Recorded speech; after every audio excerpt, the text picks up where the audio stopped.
अनेकांच्या पोटातील ओठावर येणाऱ्या गुपितांची बिनधास्त मांडणी करणारं बातमीपत्र।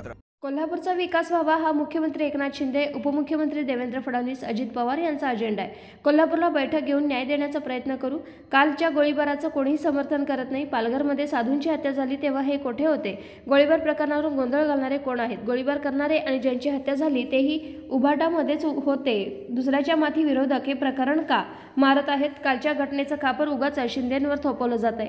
आपल्या कार्यकर्त्यांना खुश करण्यासाठी लावलेला फोन असेल, त्यामध्ये किती तथ्य आहे हे पोलीस तपासात स्पष्ट होईलच, असा घणाघात करत उदय सामंत यांनी विरोधकांवर चांगलाच टोला लगावलाय। क्रीडाईचं अतिशय आदर्शवत असं काम कोल्हापूरमध्ये सुरू आहे आणि योगायोगानं आज मुख्यमंत्री मोदयांचा वाढदिवस आहे। त्या वाढदिवसाच्या निमित्तानंच तो कार्यक्रम मुंबईमध्ये होता, त्याच्यामुळे इथे यायला मला उशीर झाला। एक महत्त्वाची गोष्ट आहे की कोल्हापूरचा सर्वांगीण विकास व्हावा हे एकनाथ शिंदे साहेबांचं, देवेंद्रजींचं आणि अजितदादांचा अजेंडा आहे।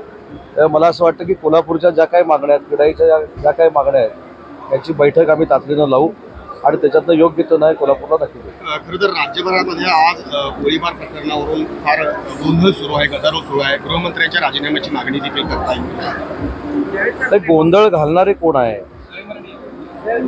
ज्यावेळी पालघरला अनेक साधूंची हत्या झाली त्यावेळी हे कुठं होते? ठीक आहे, त्यावेळी सरकारमध्ये आम्ही होतो।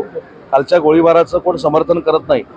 ज्यांच्या कुटुंबामध्ये हा प्रसंग घडलेला आहे, कोसळकर कुटुंबामध्ये, त्यांच्या दुःखामध्ये आम्ही 100% सामील आहोत। परंतु असं असताना त्याच्यामध्ये कायमस्वरूपी मुख्यमंत्र्यांना बदनाम करायचं। मी सकाळी पत्रकार परिषद घेऊन सांगितलं की यांचं कॉम्प्रोमाइजसाठी बैठक होती, तो फेसबुक लाईव्ह होता। आता मी कॉम्प्रोमाइजसाठी बैठक घडवली कुणी? बरं, ते दोघंही असं म्हणतात की आम्ही उबाठामध्ये आहोत। हे उबाठामधलं गँगवॉर आहे ना, ते दुसऱ्याच्या माथी कशाला मारायचं? त्याच्यामुळे जो प्रसंग घडला हा दुर्दैवी आहे। भविष्यामध्ये मुख्यमंत्री मोदयांनी जी वेपन्स आहेत ती देखील कोणाकडे आहेत, योग्य आहेत की अयोग्य आहेत, ते देखील आदेश दिलेले आहेत। परंतु कालचा प्रसंग हा वैयक्तिक वादातून झालेला प्रसंग आहे, त्याच्यामुळे त्याचं सगळं खापर म्हणजे चांगलं झालं तर आमच्यामुळं आणि वाईट झालं तर ते एकनाथ शिंदे साहेबांमुळे ही प्रवृत्ती जी वाढते ती बंद झाली पाहिजे।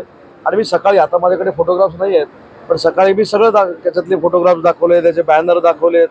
काही ठिकाणी तर असं ट्विट आहे की ज्या वॉर्डमध्ये अभिषेक घोसाळकर हे नगरसेवक होते त्याच वॉर्डमध्ये मला मतदान करा आणि मतदान आता बदला, अशा पद्धतीचे बॅनर आहेत, अशा पद्धतीचे ट्विट आहेत।